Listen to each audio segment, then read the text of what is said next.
Enfants, ça va? J'espère que vous allez bien.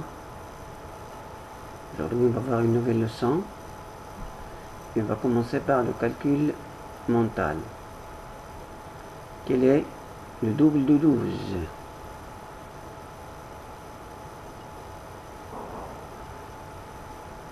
C'est 24.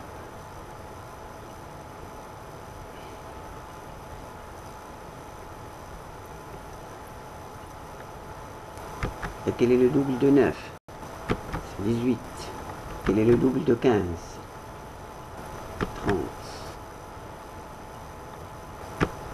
Et quel est le double de 19? 38. Et quel est le double de 18? C'est 36. Et quel est le double de 11? C'est 22. Maintenant, pour la leçon, on a besoin d'un compas, un primo-compas, page matériel H, qui se trouve à la fin du manuel, une feuille. Voilà, ça c'est un compas. C'est l'outil avec lequel on trace un cercle.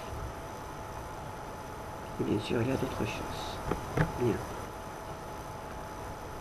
Découper une bande, la coller sur un carton épais et percer les ronds blancs, page matériel H.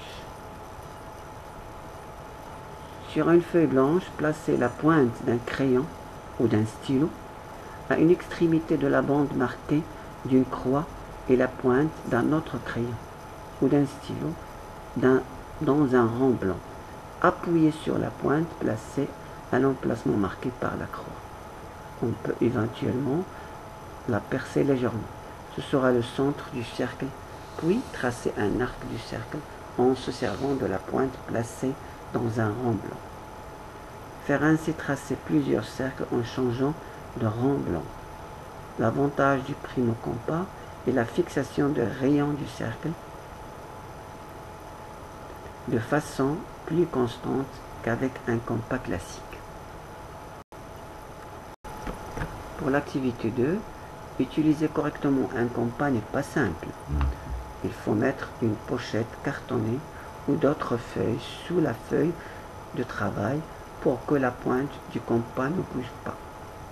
Conserver une pression suffisante sur la pointe pour qu'elle reste fixe, sans pour autant resserrer l'écart entre les deux branches. Inclinez légèrement le compas pour qu'il ne soit plus vertical et accompagner cette inclinaison d'un mouvement du poignet et se servir du pouce de l'index pour faire effectuer un mouvement de rotation au compas. Il est difficile d'effectuer une rotation de 360 degrés en une seule fois.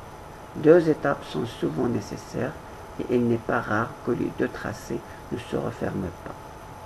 Si un grand élève éprouve des difficultés pour réussir ce tracé, proposez de tracer librement plusieurs cercles bien ronds et bien fermés sur leur cahier d'essai, tout en donnant ces différents conseils.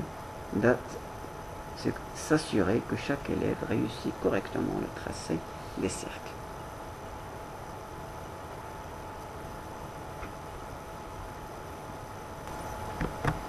Voilà, regardez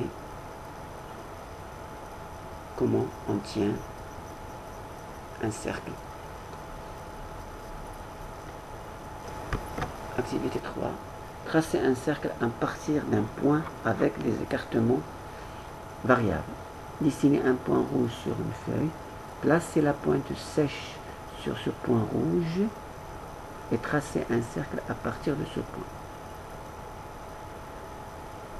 Comparez le cercle tracé avec celui du voisin. Pourquoi? Posez la question, comment se fait-il que les cercles ne sont pas les mêmes? On attend que les élèves fassent référence à l'écartement des branches des compas. Remplacez la pointe sur le point rouge et tracez un cercle plus grand, puis un plus petit que celui déjà tracé. Voilà, regardez bien.